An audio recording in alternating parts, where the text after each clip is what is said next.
O'tmishda bir podshoni doim qarg'ar ekan butun xalq.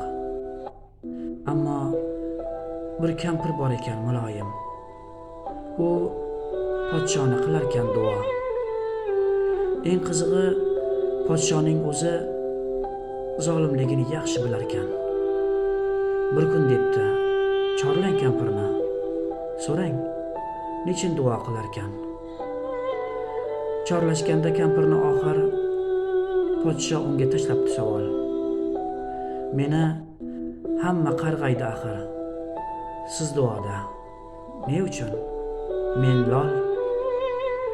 Kampir bormay vijdonga qarshi debdi: "Sendan avvalgi sulton zolim edi, lek sendan yaxshi.